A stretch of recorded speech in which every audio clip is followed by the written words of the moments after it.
So Be'ezer Hashem, we're going to learn. This is Likutei Sichos, Chelik Yitzayin, 17th volume, and it's a Sicha on Bechukosai, the Parsha of Bechukosai. It's the third Sicha. This is a Sicha that was said originally in Tafshin Chaf Hei in 1965, and originally was said as a Sicha, was actually said as a mimer. If you look in Paris Menachem, you'll see this is actually a mimer. And so it's a deep Indian Chassidus, a deeper Indian understanding of a concept of Chassidus. So let's read paragraph by paragraph, and then we'll try to get a little deeper to understand what some interesting ideas that are expressed in it. So the Rebbe starts off like this: we spoke many times that there's a concept that everything, that the beginning and end of everything in the Torah are connected. And this is basically based on the principle of Noatz Soifim B'Tchilasam, B'Tchilasam B'Soifim. This is a basic principle that's brought out in Sefer Yetzirah, that the beginning is connected to the end, and the end is wedged to the beginning. So this is also true. The Rebbe says this is also true in anything in Torah Shebiksav. This is also true in the Sedra, that there must be a connection between the beginning of the Chumash, because Bechukosai is the final parsha of Yikra. So the Rebbe wants to connect the final parsha of Yikra with Bechukosai with the opening parsha of Yikra. And to understand the connection. And to understand also, this is the first thing, that the beginning of Chumash Yikra is connected to the end of Chumash Yikra, which is generally the book that talks about korbanos and about sanctity in general, what it means to be holy, whether it's the Kohen being holy, or Malachas Kohenim, or the whole of Klal Yisrael is being holy. And holy refers to refraining, abstinence in a certain behavior, either with regards to achila, eating, or with regards to arousal, which is physical forms of intimacy, which are basically two issues that humans are very similar to animals, and in this issue are exactly like animals, sustaining itself and to procreate. And these two issues, there has to be a level of kedusha. So this is what the theme of the entire Chumash Vayikra is, and there wants to connect Bechukosai, the end of Bechukosai, to the beginning, and also connected with the Chassidus parsha. What is the Chassidus parsha? The Chassidus parsha is the Maimarim of the Alter Rebbe in Likutei Torah, to connect what the Alter Rebbe discusses in the beginning of Likutei Torah Vayikra, the themes that are brought out at the beginning of Likutei Torah, and the way that was brought out also at the end. And not only connected to the first parsha, with the last parsha, but also connected with the Sichos, with the added additions that were added at the end of the Chumash Vayikra. There was also Sichos. And here's a few, to start with, this is a very interesting concept, just to think about this, to ponder this for a few moments. The principle that we're starting off, that there is a connection between the beginning and the end, is based on this concept, which is that the end and the beginning are connected. Soif Masa Machshavat Chila, that the end of an action is connected to the original thought. Now, in the way Sefer Yetzirah describes it, and the way the concept is generally understood, is a very simple concept, which means when you have an idea of something, let's say you have an idea, you would like to build a building, you want to write a book. So you have a certain conception of how the building is going to be built, the structures that you're going to create, or the book that you're going to write. You have an idea what the narrative is, who the main characters are, and then you actually write the book, create the object. And then when it comes to its fruition, when it comes to its finality, when it's finally done, you can look at the end product, and you can say that this end product is connected to the original thought, because an original thought you had an idea of how it's going to look. Then you went through the process of becoming that, what you're trying to create. And in the process of becoming, you don't see, let's say you're building a home, right? So let's say you're building a structure with 4 walls and a roof. So, and you have a certain way how you conceive this idea, how it should look. So when you put up the first wall, it's not yet connected to the original thought because it's only one wall. The second wall, not either. But when you finally have the four walls and the roof, and it's done, then you say, okay, that's exactly what I had in my original thought. So the beginning of something, of the thought, of the creative idea, and its end result are connected to each other. The process is to get to the end result, to get when you finish the end result, and that connects to the original thought. This is in terms of a type of creation that when you're creating something. But here, and this is not only used here, the Rebbe uses this very often, this concept of connecting the end to the beginning. Here we're talking about a chumash in the Torah, and we're saying that the beginning of the chumash of Vayikra and the end of the chumash of Vayikra are connected. Now, it's not like a book where there's a protagonist, a storyline, and you say there's a conception of the original thought of what the book should look like, and then you finish the book, and then you can say, okay, that's what original thought is being revealed. The book of Vayikra is basically the book of mitzvahs, let's say. So these are different commands, different ideas about karbanos, about offerings, and how a kohen should live his life.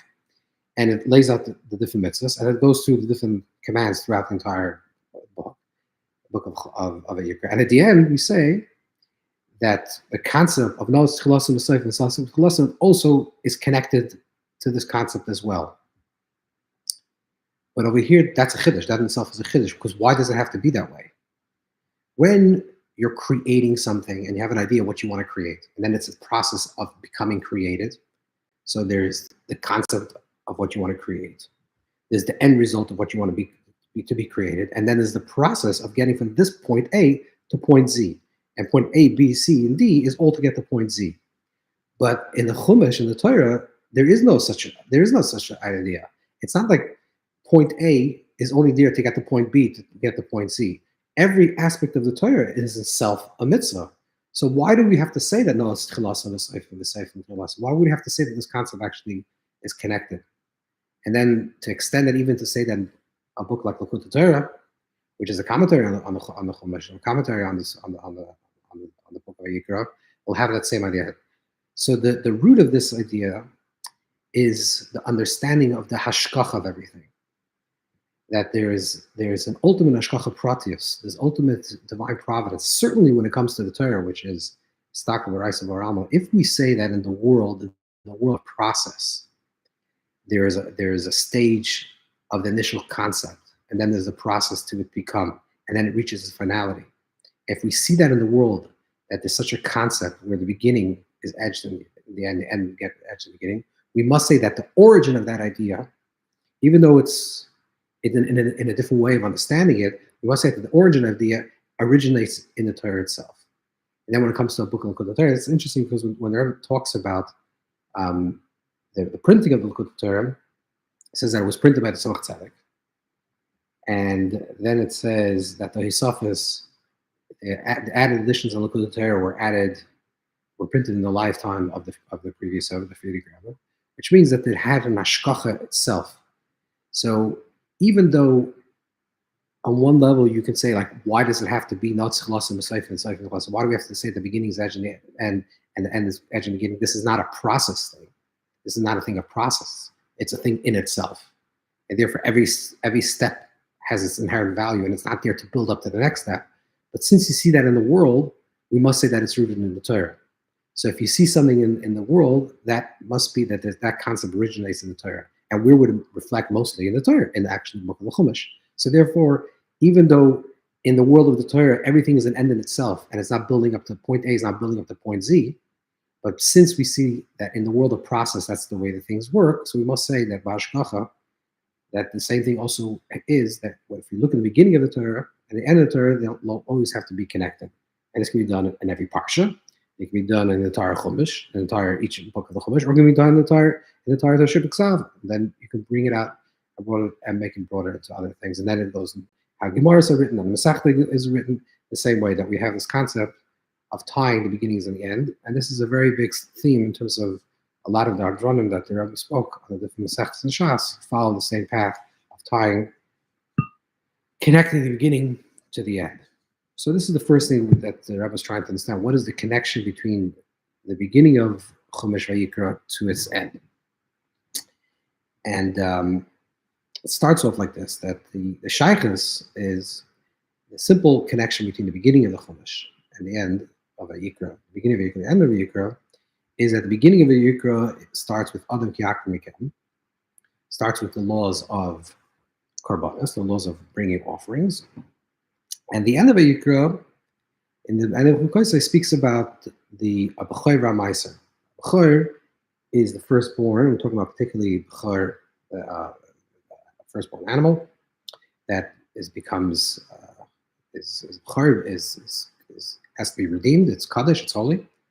And the idea of Ma'aser Behema is every 10th animal is also becomes sacred. Your Kodesh, you put them into a pen and you allow 10 of them to walk out of the pen, and the 10th one you count 1, 2, 3, and the 10th one you stripe and you say this is the 10th one is Asir your Kodesh, is the 10th one becomes a holy animal. And then there's ways to redeem it. So in Sif Beis, what the Rebbe is saying is that because we see that the end of the Torah of end of Chumash Vayikra is ends with these two things, which is the difference between Bechor, firstborn, and Ma'aser Behema is the basic difference is that a Bechor is Kaddish Ma'atzmai, it's sacred on its own, which means that the fact that the animal is born and is the firstborn, that in itself makes it a sacred animal, Kaddish, and then there's a form of redemption of that animal. Even though the Rebbe brings down that there's different deis, there's different opinions in the Gemara, whether you have to be makdish b'peh or not. But clearly, even if you're not makdish b'peh, even if you don't verbally say that this is a Kaddish they call Bechor, that you have to Kaddish, that you have to actually sanctify it, it still becomes holy on its own. Whereas Ma'aser Behema is dependent on man's action, which means that the human being, has to count 1, 2, 3, 4, 5 to 10. And there's a whole conversation in the Gemara whether he made a mistake and he counted 9 to the 10th and the 10th, 11th to the 10th, etc. But the idea is the person has to put them in the animals in his pen and let one animal leave at a time, and the 10th one he dedicates and says is Kaddish. So this is one distinction between these two offerings, these types of offerings. The Kach and Kappa, these are a form of Karbanos. That one comes from its own, which is sort of like it was created this way, and one is through our own work, through our own avodah. Another difference is that the Kedushas Bechor exists even now. It's also it's applicable these days. Mashenken, however, the other Kedushas Ma'aser Behema is Lepoil. Is something that we don't do today. There's no Ma'aser Behema.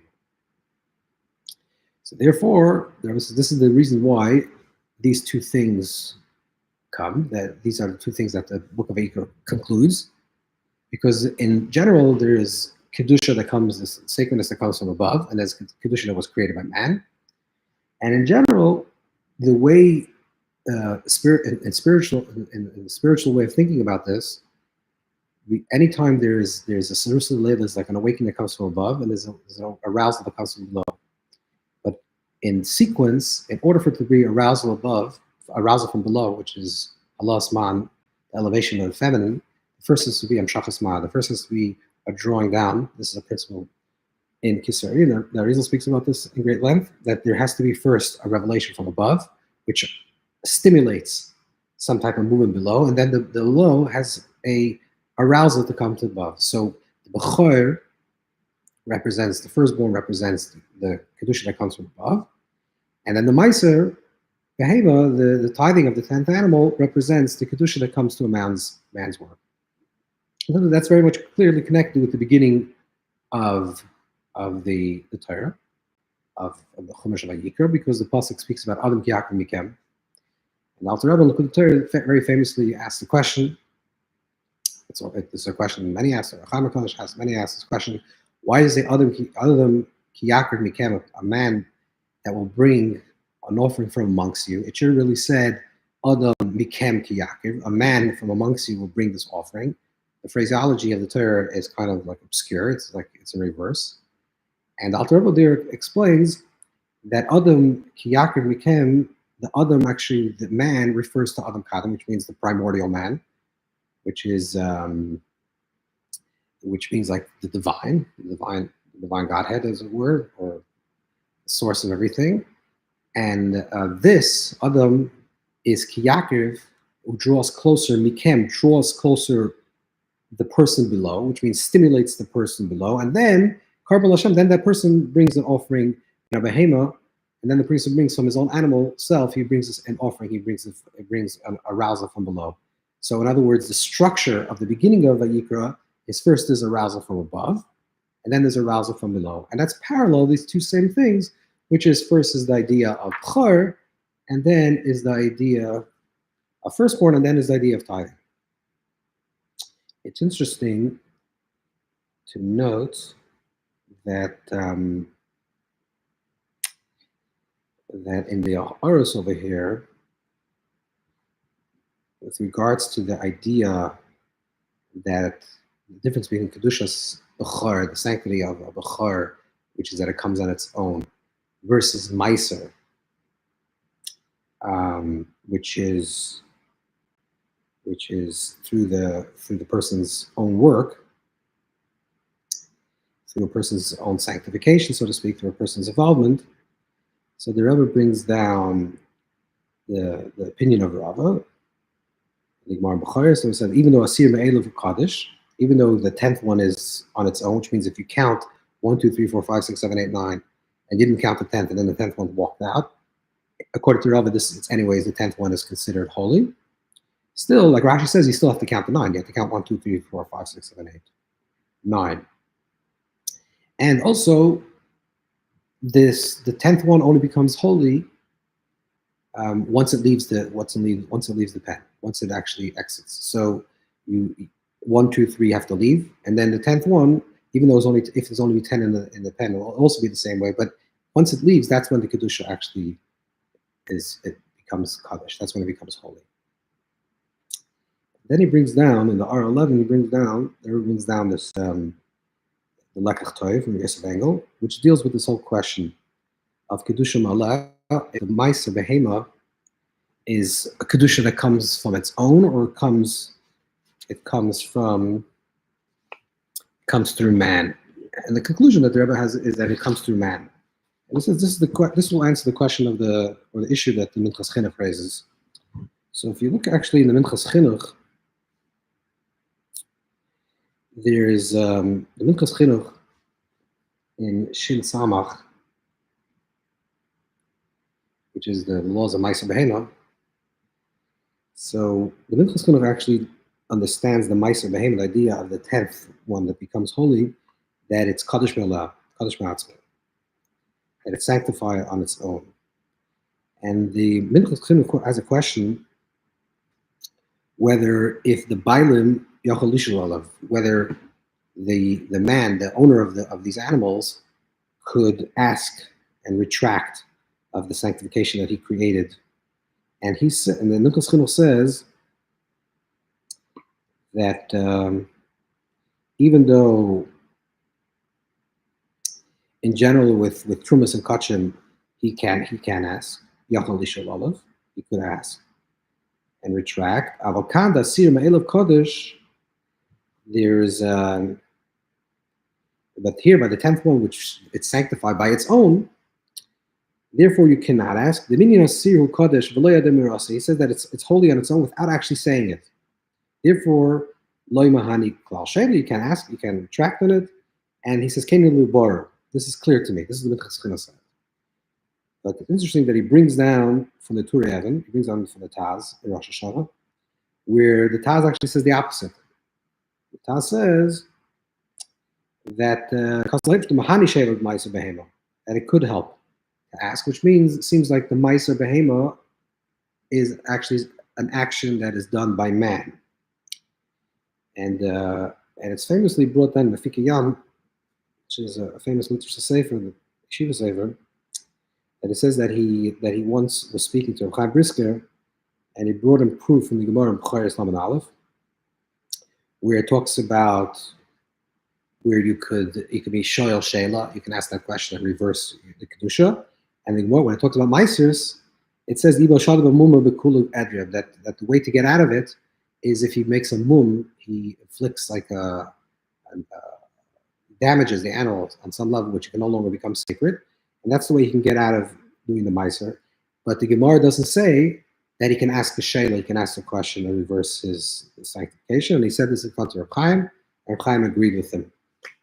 So the Minchas Chinuch actually learns that meiser behema is Kaddish Me'elah, is sanctified on its own. Clearly, the Rebbe doesn't learn this way. And the Rebbe is quoting the Yosef Engel. So Yosef Engel, Likutei, you'll see there's actually a long arichas, there's a long general conversation about this question. He's going to make Al-Ghazi from Choris, but he can make a shliach, he could make a shliach, or he can make a shliach, because middle and mitzvah shliach, he cannot make a shliach just for words. So the question is, are these just words, or it's Kaddish Me'elah? And the Likutei, the Yosef Engel goes back and forth. But at the end, he writes that that really is the Hegel b'etzma kedusha. The truth is that there's a difference in the essence of kedusha. And what's that difference? The difference is, he says maybe that even if there is a kedusha that comes me'aleh, still by meiser it's a little bit different. Why? Because by Kedusha's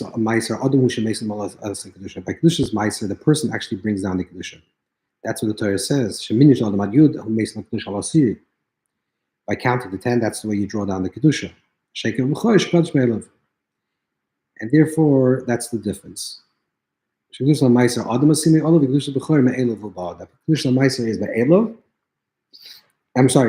is through the person's action, and Kedusha b'chor is on its own. The Rebbe doesn't actually say why he learns more aligned with what the Torah Evan learns and what the Beis Engel learns versus the way the Minchas Chinuch does. But I think the simple pshat is because if you look at the Pnim in the Sichos, the Pnim in the Sichos says very simply that that the pasuk actually says that by bechor in the pashtus of psukim, before you get into the pilpul of the thing, before you get into the conversation about it, in the simple reading of the pshat of the mitzvah, that there's a bechor. Bechor means that if a mother animal gives birth to the first child, a kosher animal, then this or a chamor, then this animal becomes sacred, becomes kaddish. That's pshat.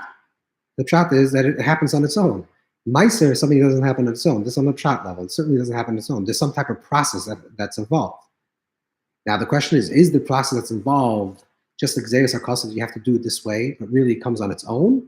Or there's something involved and you're actually drawing down the Kedusha? That's the question. That's the machlekes between Yosef Engel and the Minchas Chinuch with the Torah Evan. But on a pshat level, the meiser is certainly something that you're doing on your own. That's what you're doing. You're creating a meiser. You're creating an action. So I think that's where the Rebbe leans very strongly to say, according to that, the difference in bechor and meiser is that bechor is on its own because that's pshat. That's the way it works.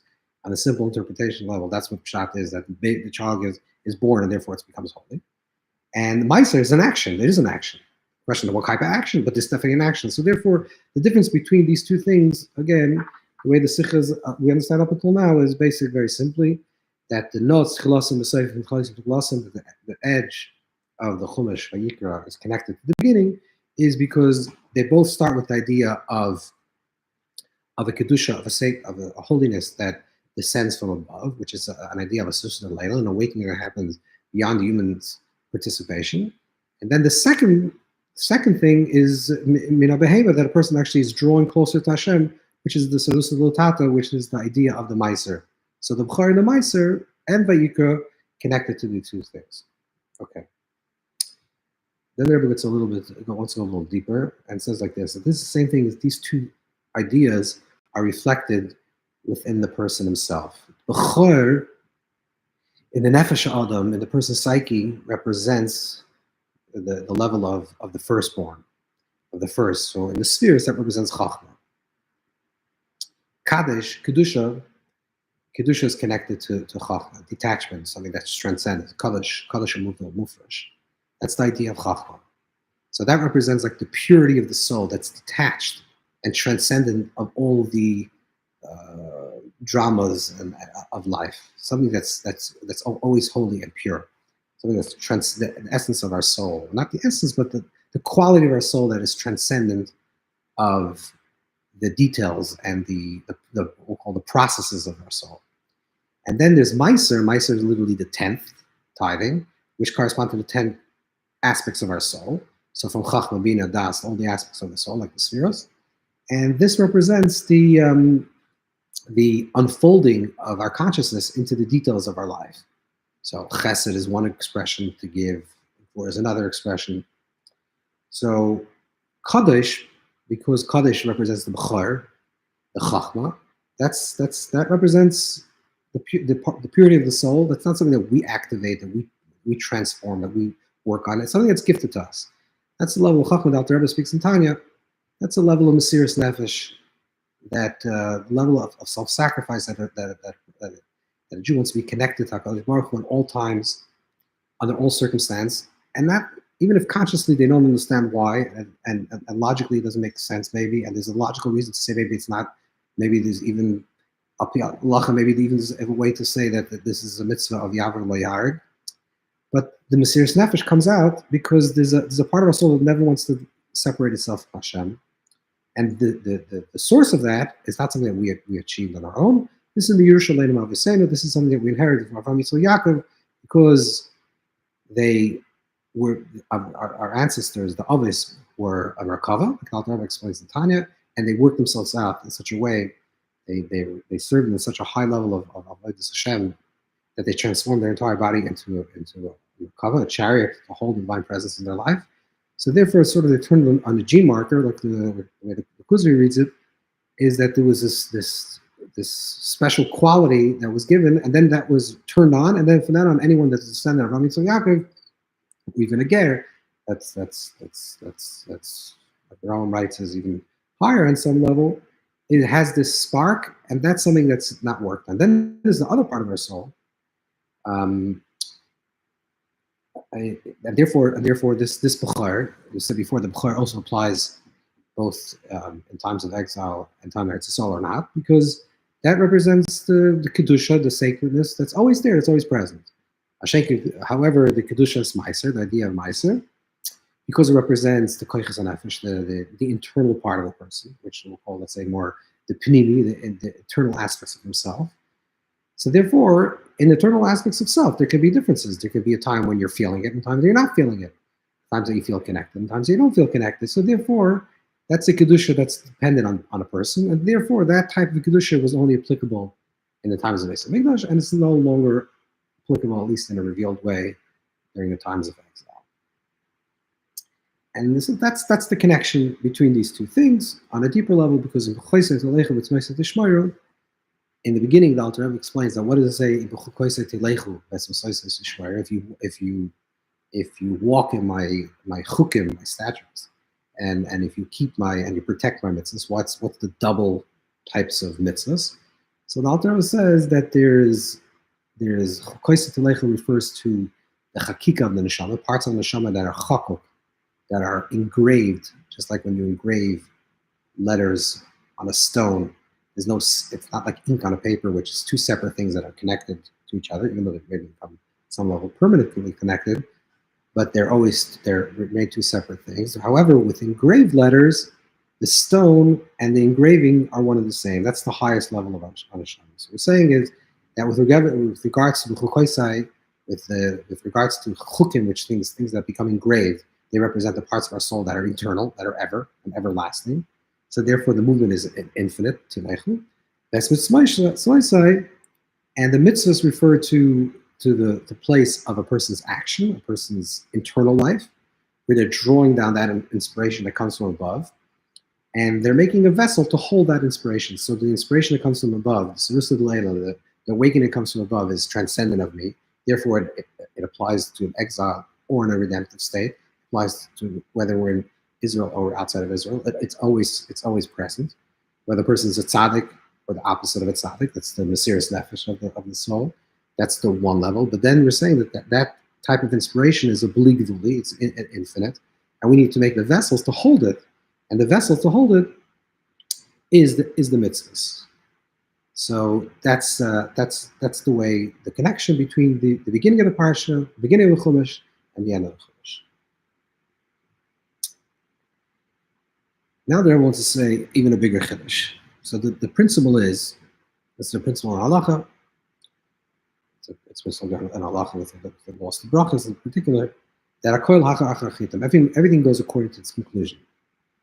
So the Rebbe says that since we say that the entire Chumash Vayikra ends with the idea of Meiser, not with Bechor, which Meiser means the avodah of the person, the source of the awakening that comes from the And the way we just understood this is that the Susa La'ela really is higher. The awakening that comes from above is higher. It's more permanent. It's always there. It represents the quality of the soul that is always connected, that is chakuk, that is engraved in its connection with Hashem. And the mitzvahs, which represents the Eser Koiches, the 10 potentials of the soul, of the psyche, that's the vessel that's containing this infinite expanse. But the truth is that the Torah, if you say which means that the conclusion of the whole parsha of Chumash Vayikra ends with the idea of Meiser, we must say that Meiser, which is avodah b'koyach atzmi, that Meiser, which represents the tithing, the service of our own work, of our own service, of our own avodah, in a way is higher. Not only is it higher because it allows the experience to be maintained, the infinite experience, like, in very simple language, this is like this, like, sometimes a person could be very inspired because they heard some type of, they heard a nigun, they heard a song, or they're inspired by a piece of art, or inspired by a lecture, or by a story someone told them. But it's not something that it worked itself out in your own internal life. It's something that you were inspired, you're induced to the inspiration. And usually inspiration doesn't last. It lasts for the moment, but in order for the inspiration to actually have permanence, you have to create a vessel to hold that inspiration. So you have like the fire, and then you have like the wick. So the wick is the action. So we're saying that there's, on one level, the idea of the Meiser, in contrast to the Bechor, is the Meiser, like the Alter will say, is the Mitzvah to Shmoiru, that holds the Bechukosai to Leichu, that holds the inspiration of the Chukim, which represents the higher level of our consciousness, the higher level of our soul, but holds it and makes it permanent and allows it to be Miskayim, to have permanence, is the idea of the Mitzvah to Shmoiru, the action. Like, you're inspired, okay, do something to make sure that inspiration has something to have a chalos, something that it can attach itself to something. But so that's all you would say, that Meiser comes at the end. But if we say the principle, then the principle is that Ma'ila B'Kodesh, that we're always increasing in measures of holiness. So we must say that the reason why the Arousal and Tata, the Meiser, the second stage, which is our doing, is higher, we must say that the second stage is not just a maintenance state that allows for the inspiration that comes from above to be maintained. Therefore, we have to do our actions. And that maintains the inspiration. The infinite inspiration is maintained by the physical actions and the finite actions that we do within our own consciousness, or our own level of thought and feeling and expression and words and action. But we must say, because it's a principle of Ma'ila B'Kodesh, that things are constantly increasing in holiness, we must say that it's not just not only is the Ma'isa Tachtoin and the physical actions that we do just a holding station that allows for the inspiration that's really higher to be maintained. We must say there's actually a value in the actions of the below that's even higher and deeper than the inspiration that comes from above. And the principle of this idea comes to the concept of Ma'ila B'Kodesh, that we have to constantly increase in measures of holiness. Now, again, this is also a very interesting construct because Ma'ila B'Kodesh, the things have to be increased in holiness, seems to be a concept of the person that's doing it. In other words, some of the classic examples of Mailam Kodesh would mean, let's say you should put on, first put on tzitzis, and then you should put on tefillin, because tefillin is more sacred, and so therefore is holier, it has a name of Hashem, etc. So therefore you should put on the tzitzis first, like Mishnah Berurah says. Therefore you should do Mailam Kodesh, and you should then put on your tefillin afterwards. So you're increasing in holiness. You're choosing to increase in holiness to do the lower level. If you have two mitzvahs in front of you, do or put on the shal yad, then put on the shal rosh. Put on the handful, then put on the headful. Put on the tzitzis, and then put on the film. Put on the talis, and put on the film. Which means you're increasing in holiness. Or famously, like Hillel says, that basically the question is, how do you light the candles on Hanukkah? The Gemara Shabbos talks about whether you count it from 8 to 1 or 1 to 3, every night increasing. And the reason why you add, basically, one of the reasons is because the idea of Mailam Kodesh, because you're actually increasing in holiness. Or like the Gemara and Megillah talks about, what are you allowed to sell in terms of, let's say you have a shul, what are you allowed to sell? You can sell the benches in order to buy books, to buy holy books. You can sell the books to buy, the mantle for the Sefer Torah. Then you can sell the mantle to get to buy the Sefer Torah itself. It's like you always have to increase Mailam Kodesh. You always have to increase. But here the Rebbe is reading the idea of Mailam Kodesh in terms of the way the Torah structures it. So the Torah says, this is what you have to do, and then the Torah says, this is what you have to do, and we must say that this thing is even increased of that thing. Now, who created this structure? The structure of the Torah. This is HaKadosh Baruch Hu's creation. This is Hashem's creation. This is from the boyer. This is not the nivra trying to get higher and higher, so we say we constantly have to increase. So your Mailam Kodesh is always increasing, try to always increase. Here we're saying from the boyer's perspective, it's also Mailam Kodesh. But the truth is, from if on one level, if you look at the whole creation, it's actually a Yerida Kodesh. Creation actually from the world of the boyer, from the world of the creator, the world actually is a reduction. There's an original Kedusha, a higher level of Kedusha, then there's a tzimtzum of the infinite light. And then there's a devolution of worlds, and there's a Yerida. There's actually a constantly devolution of lower levels. So it's not Mailam Kodesh. It's actually the creation process is not in the forms of Mailam Kodesh that it's increasing. It's actually a decrease from pure spiritual reality to physical reality, which seems to be a decrease. But the truth is that the way Chassidus understand this is that the concept of Mailam Kodesh is an inherent.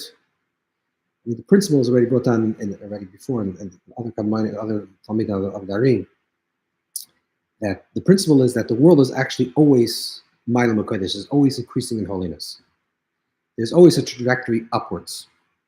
In the Sichos in Parshas Lech Lecha, Rebbe talks about this idea of that Hashem tells Avraham that he should rise, he should go up towards Eretz Yisrael, which is literally physically rising up. And then the first story that happens afterwards is that he goes down to Egypt.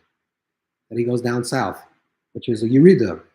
So is it an Aliyah or is it a Yerida? Is it going up or is it going down? So from the bigger perspective, there's an understanding that every single movement of creation is always constantly getting to a higher madrega, always getting to a higher state. There is an increase of Mailam Kodesh. Sometimes in a person's life, the person doesn't see that, and they can see something as a Yerida L'Tzarech Aliyah, the descendant for the purpose of the ascent. But from the overarching perspective, everything's always moving forward. Everything's always moving higher. And the Mailam Kodesh that we see in creation is going to be exactly what the Rebbe is going to be talking about now, is that in the Ma'aseh Tachtonim, in the physical world, which seems to be lower than the higher worlds, literally we call this Olam Yonim, higher worlds, and Olam Tachtonim, lower worlds. So, which means that there's a decrease. But in the decrease in the devolution of the light that's coming from a higher space to go into a lower space, in the lower space is actually something that's going to be revealed that's even higher than the light itself. And in the higher than light itself, let's be connected to the idea of the Atzmus, the essence of the Creator. And this is the way that I was explaining this idea.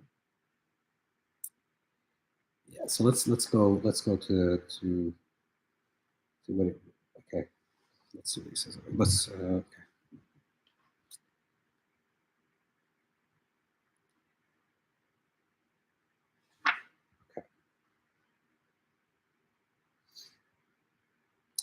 Arousal is explaining based on what it's explained in this week's parsha, mostly connected to Pirkei that we read many parshas connected to Pirkei Avos and Perek Shlishi. Dai Mayim Basa that a kavir mal omer that kavir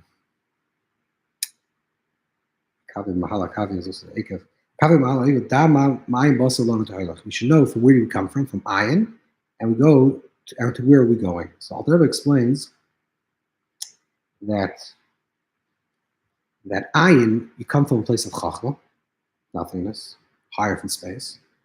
Ayin basa, and where you're going to, that's the schar, that's the reward of the neshama will receive when it receives tchias hamesim after 120, after the time of Mashiach. There will be the resurrection of the dead, which will be revealed in this physical world. So ma'ayin, you come from a place of ayin, of nothingness, chachma, transcendence. And where are you going? Where will you end up after all the transmigrations and the reincarnations, after all the Yugulim? At the end, you'll reach a point where there'll be the schar, the reward of that will be Tchias HaMesim, the resurrection of the dead. But where would that be experienced? Actually, in the physical world. So the question is like this: the purpose of the descent of the soul is for the purpose of an elevation. So how can we say that the soul comes from a place of ayin, from a place of transcendence, and which seems to be higher? And what's the result of all the actions that it does in this world that'll be rewarded to come back into this world and return to the yesh, to the physical existence of creation, and to be manifested within a body?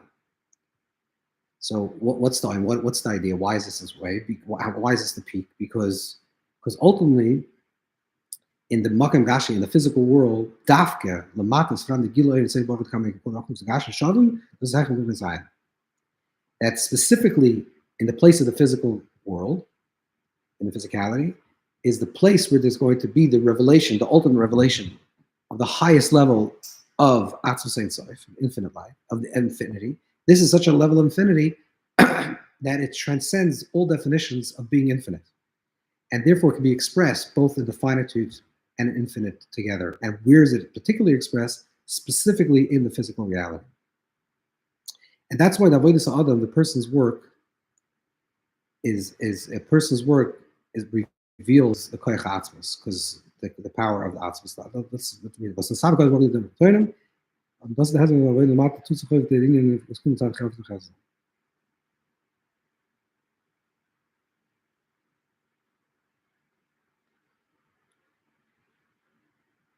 Okay. Like this.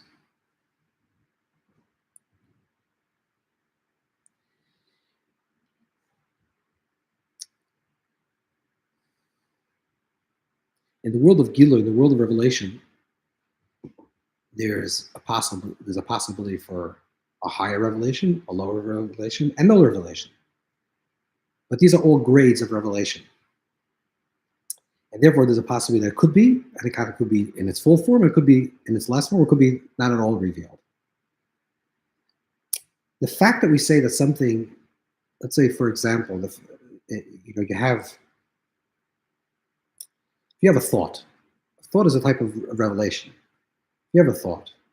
You can have a thought. You cannot have a thought. And you can have a strong thought. You can have a weak thought.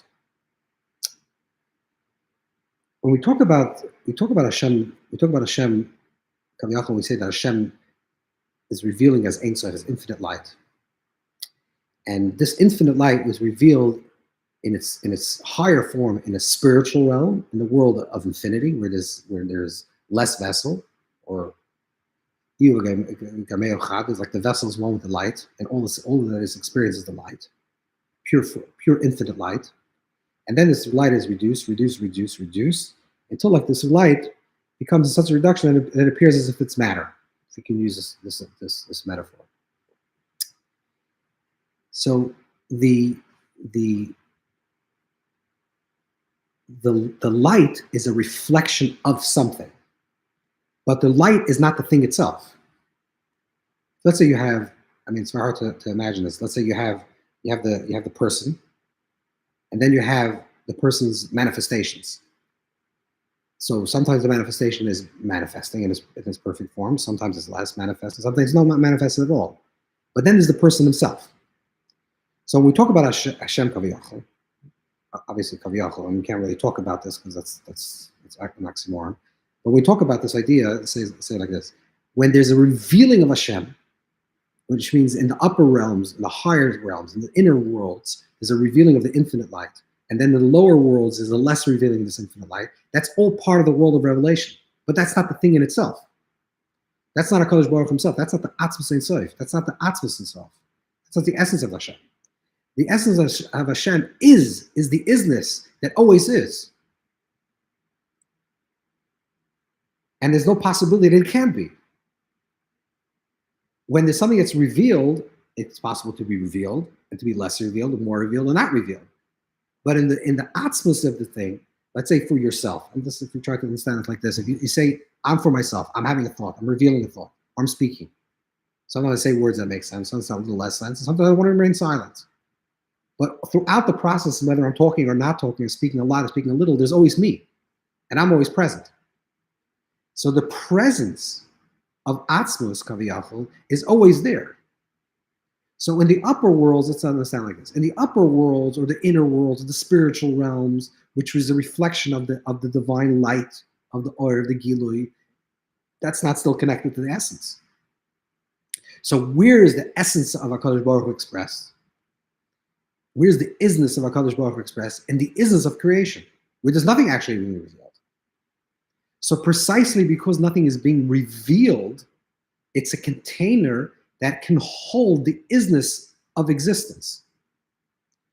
And that's also why dafka, specifically a person's doing something, an action, which is devoid of a revelation. You're doing, let's say you're doing a mitzvah, physical action. And let's say you don't have such good kavanah, or you don't have any kavanah, it's not such kavanah, let's say. And you're doing it without kavanah. So there's no revelation that you're doing something godly, something connected, but the action itself, the doing of the action itself, precisely because it's devoid of any revelation, is the container to hold the thing in itself. So that's why going back to this construct of the edge is wedged in the beginning of the end, is because everything between the end and the beginning is part of the revelation. If you're part of the relation, you're this step, or that step, so you're just closer to the essence. But where's the essence of itself being revealed? In the thing that's itself, which is the physicality of creation. And this is what the Rebbe was saying with this. That's why it becomes permanent. It's not only permanent because it holds the infinite light of revelation in the container. It's not only because it's the vessel. It's actually higher than the light. It's higher than infinite inspiration. It's the isness that always is. So that's why it's a davar miskayim. He says that, and the Rebbe says like this: just like Hashem is l'mayla, just like above, the essence of the desire of the Creator is reflected, particularly in the physicality, in the end, in the physicality of the thing. That's not in a form of relation. Same also in a person's life. Other rights of a person would rather have one measurement, $1 earned than $9 that was given. That's what Chazal tells us. Why? Because something that comes from its own, that is gifted to you, doesn't fill the true nature of who you are. Because the true nature of your are, the Pnimius Arousal, the Pnimius Arousal is connected to the Pnimius Arousal of the Creator.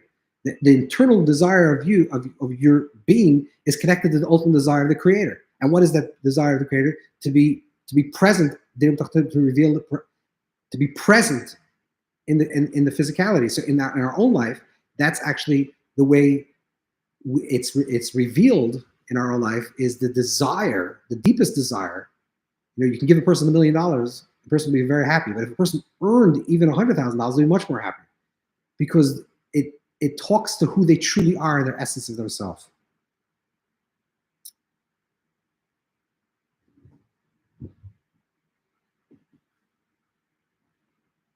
This is the idea of Nas Filasim Seifim. And then there continues and says that this is also connected to what's explained at the end of the Sichos in Likutei.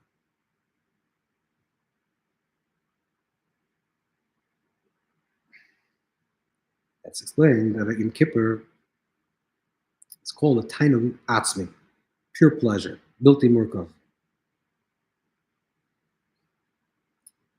That's one level. But then it says the Shmini Atzeres,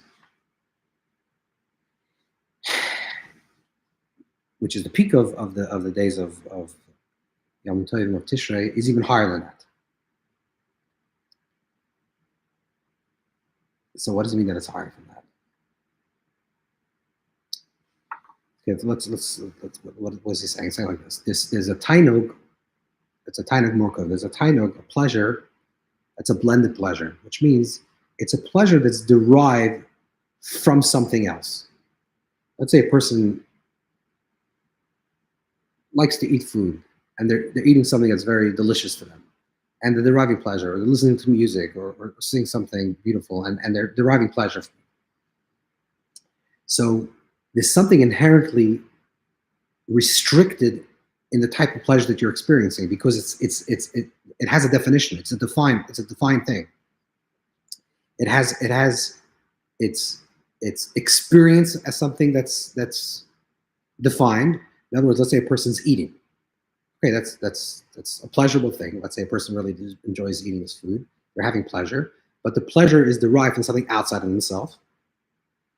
That's number one. And the pleasure is a pleasure that's only experienced in the mouth or in the taste buds, whatever you're experiencing through the food, but you're not feeling it in your toes. So it's a defined pleasure, and it's only experienced in a finite way, in a defined way.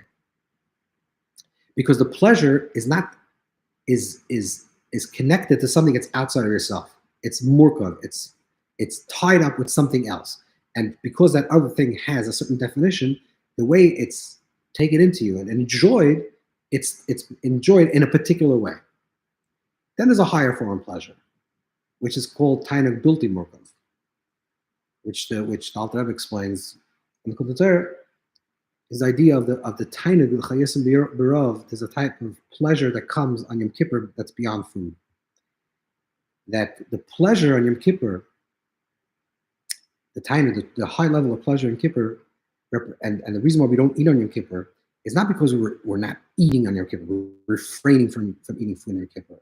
On Yom Kippur, we're reaching a level of divine, of dveikus, of connection with HaKadosh Baruch Hu, on a level of pleasure, spiritual pleasure, that we're davuk to Hashem in a way that is not confined to a particular thing, and it's a pleasure built in Murkevis. It's a pleasure that's not expressed with something else.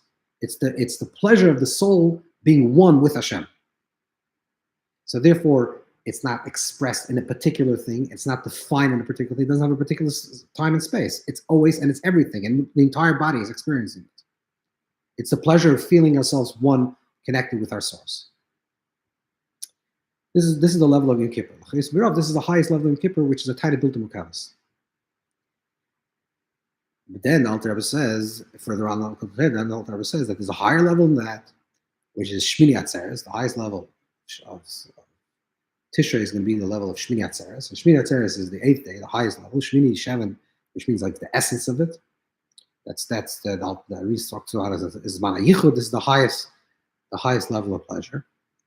And the question is, if this is what the Rebbe's question is, if this tainug murkav, which is a pleasure that comes through something, and therefore it's defined and finite, versus a tainug she'eina murkav, which is not defined and not finite, which is not blended with something else, pure pleasure, the experience of pure pleasure. And then we say that there's even a higher level which is Shmini Atzeres, where Shmini Atzeres we eat and we drink, and it's a mitzvah to drink and eat. So if you're back to eating and drinking, then you're back to the world of murkav, something that's blended. If it's back to blended, then you're back to finite. So then it's lower than Yom Kippur. So the Rebbe says that no, just like we said before, there's the ayin basa and the lana tohoilach. There's a place of the ayin, and then there's a place that's beyond the ayin. There's a place of infinity, there's a place that's beyond infinity. The place of essence, Shmini says the essence. The atzmis and neshama. So there is 3 stages deep. There's one type of pleasure that comes from a pleasure where there's one type of pleasure that comes from things. It's pleasurable food, pleasurable desires, whatever the pleasure is, something outside myself. Then there's internal pleasure that comes from a state that I'm transcendent of that. I'm shoydus, I'm resting from eating and sleeping and drinking.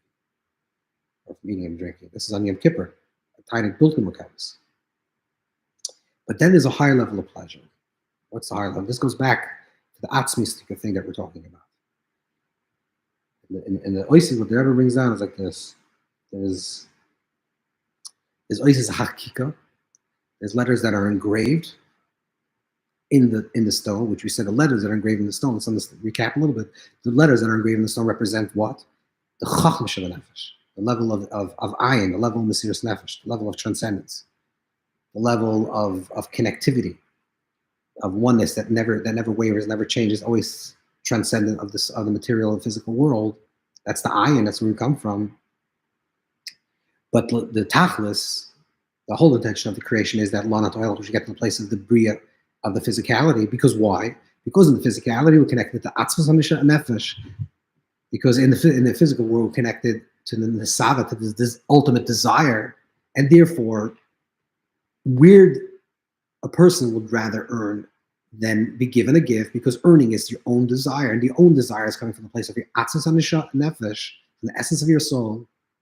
And where is that expressed? Particularly in the physical world. So that's the oasis. So there's the oasis hakika. There's the letters that are engraved, but then there's even a higher engraving. There's a higher level, which is the stone itself. And that's the language of the Rebbe. This is the pshitos from the Evan Toiv Alei. This is the pshitos, the purity, the simplicity, the transcendent simplicity of the stone itself. The tiny gatzim from esma nefesh, which is the pure level of tiny. To understand what this means, I think you have to understand like this. This tiny morkov, which is a tiny of pleasure that's blended with something else. Then there's a tiny built-in morkavis, which is usually experienced on a level of transcendence. I'm just connected to HaKadosh Baruch Hu, I'm connected to Hashem, with my neshama. I'm transcending all the material and physical pleasures. That's in Kippur. But there's still something missing.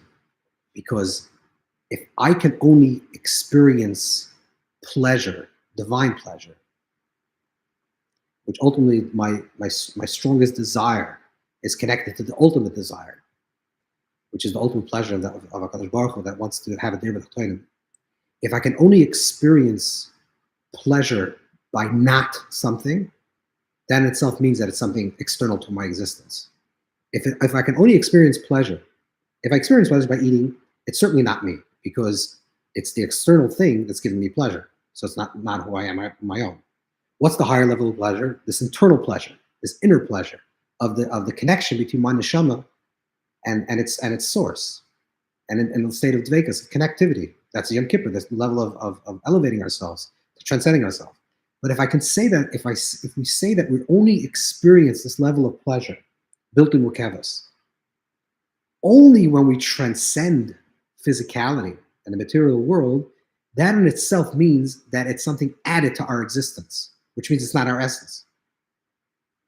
It has to be something that's added to our existence, because there's a way that we indulge and there's a way that we refrain. But refraining is just the opposite of indulgence. It's still a connection. It's still some type of connection to something external. We're saying, in order for me to be, I need to not be, because I cannot be connected to that thing. If I cannot be connected to the thing, then I can't be. But if it's really about being is beyond being and not being.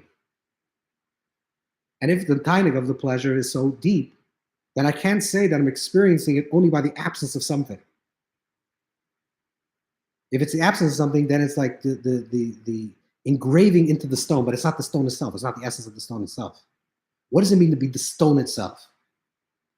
What's in this metaphor? What does it mean to be the stone itself? To be the stone itself means that I'm like, and I'm connected, and I'm one with the essence of Hashem Kaviyachim, and I am Taka. And I'm so davuk in this state of connectivity that it's expressed in everything that I do, including eating and drinking and participating in this world. Because I'm just a stone. I'm not an engraving in the stone. I'm not an added ink onto the paper. That's something that's ink onto the paper is like a double morkov, something that's added to me. It's pleasure from eating food, that's giving me the pleasure. It's from the external into the internal. So I'm adding the ink into the paper. That's the external level. That's the kind of morkov. Kind of built-in morkov is it's created within me. It's engraved within my stone, but it's still it's carving out a space within the stone. Carving out a space in the stone means that there's an absence within the stone. And if it's absent in the stone, the way it's translated into consciousness means I still don't do in order to be.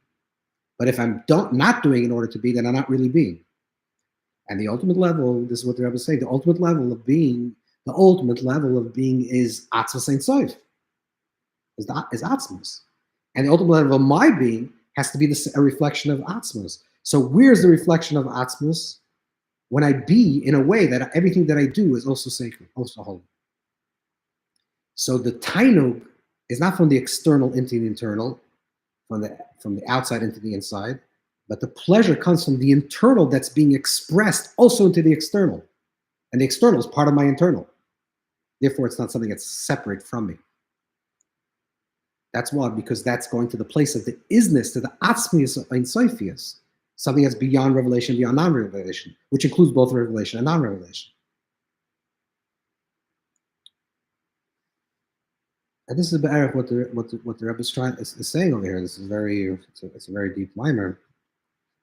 That